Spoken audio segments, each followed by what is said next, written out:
Bienvenidos a un nuevo video. Te saluda con mucho gusto el profesor Geomani. Hola alumnos y alumnas, ¿qué tal? Bienvenidos al resumen de hoy.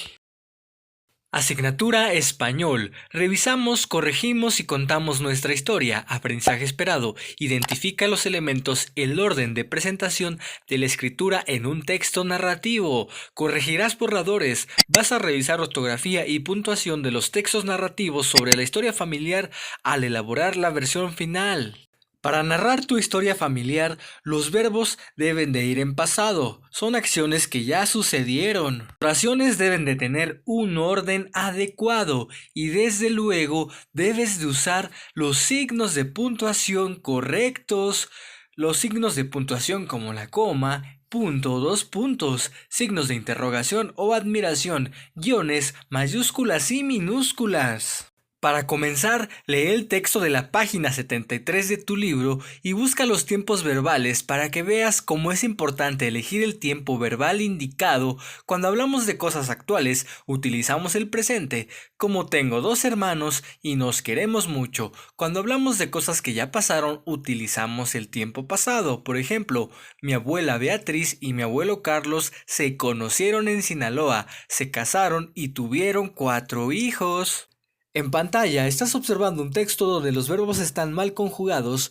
¿Puedes identificar cuáles son? Los verbos que se encuentran mal conjugados son nacen, ponen y mueren. Se encuentran conjugados en presente. La forma adecuada para este texto sería nací, pusieron y murió, que son su forma correcta en tiempo pasado. Entonces el texto quedaría de esta manera. Es importante también acentuar correctamente las palabras. En este pequeño texto puedes observar que hacen falta acentos. El reto de hoy: realiza la revisión del texto que elaboraste en casa sobre tu historia familiar. Una vez que estés satisfecho con tu trabajo, pásalo en limpio y compártelo con quien tú quieras para que conozcan un poco más. No olvides ilustrarlo como a ti mejor te parezca.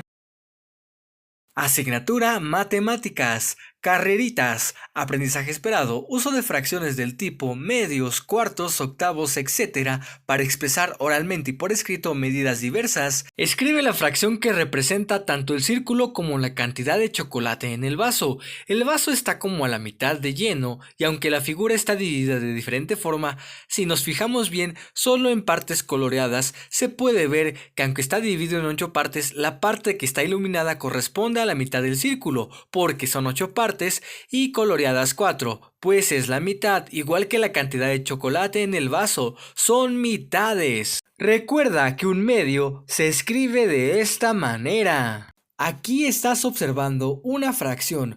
¿Puedes determinar de qué fracción se trata? Sí, es una respuesta muy fácil, es un octavo. ¿Podrías resolver entonces el desafío de la página 74 de tu libro de matemáticas? En esta imagen puedes observar que hay un entero, medios, cuartos y octavos. Con esta imagen se te hará más fácil resolver el desafío. Por ejemplo, para responder si un medio y 2 cuartos son lo mismo o uno es mayor o menor que el otro, ¿qué te parece si usamos este cuadrado iluminado de amarillo? En este caso estamos observando que se colorean 2 partes y en esta otra figura observas que hay 4 partes coloreadas, pero está dividido en 8 partes y el otro está dividido en 4, pero si te das cuenta están representando lo mismo, la mitad. Entonces 2 cuartos es igual que un medio, son equivalentes.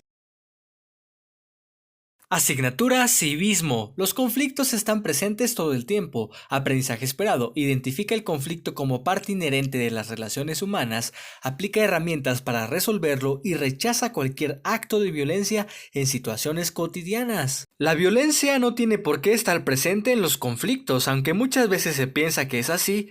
Tienes que saber que esto no siempre debe de ser así. El conflicto no tiene por qué ser violento. Estar tranquilos, hablando y tratando de llegar a acuerdos, se pueden resolver los conflictos y los desacuerdos. Si gritamos o golpeamos en un conflicto, lo que va a pasar es que no se va a resolver y se va a hacer más grande. En un conflicto es importante que las personas intenten observar qué está sintiendo la otra persona. Por ejemplo, si una persona está llorando, pues podemos pensar que está triste. Si lo identificamos, podemos saber que no es un buen momento para hablarle con un tono de voz muy fuerte.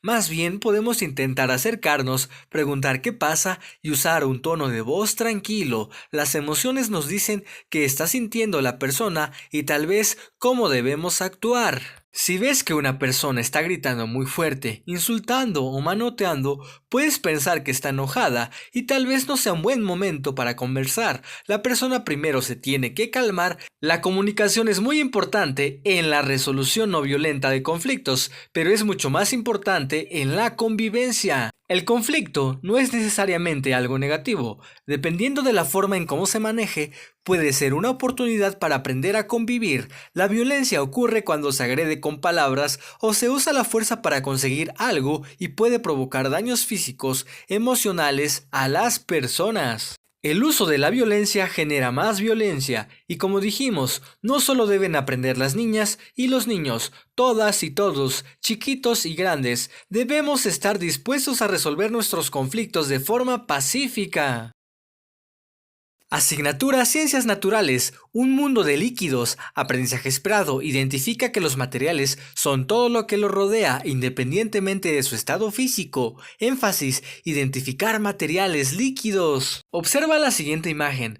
¿Puedes decir en dónde encontramos los líquidos? Puedes observar los líquidos que podemos encontrar en la cocina, la leche que tomamos, sobre todo cuando somos niñas y niños, y el aceite que utilizamos para preparar los alimentos.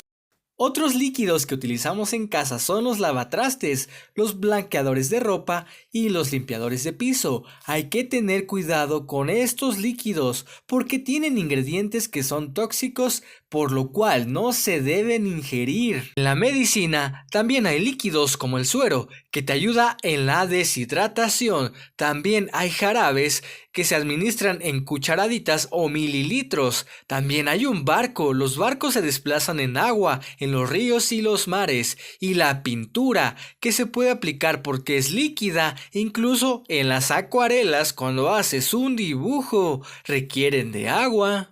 Aquí vemos dos características de todos los líquidos, la forma que en realidad los líquidos no tienen, por eso toman la forma de los recipientes que los contienen, incluso en una bolsa. Otra característica es que los líquidos pueden desplazarse de un recipiente a otro, aunque la salida sea muy pequeña, como un hoyito en un globo. Todos los líquidos son translúcidos, pero son de diferentes colores. El agua es completamente transparente, no tiene color. La miel tiene un hermoso color dorado, el jabón líquido es verde y el aceite de cocina también es dorado. Los líquidos que observamos pueden tener o no color, y aunque los que tenemos aquí dejan pasar la luz, no todos los líquidos son transparentes o translúcidos. La leche, el jugo de naranja son opacos. Otras propiedades de los líquidos son que tienen viscosidad. Hay ciertos objetos que pueden flotar en ellos. Y los líquidos también tienen tensión superficial,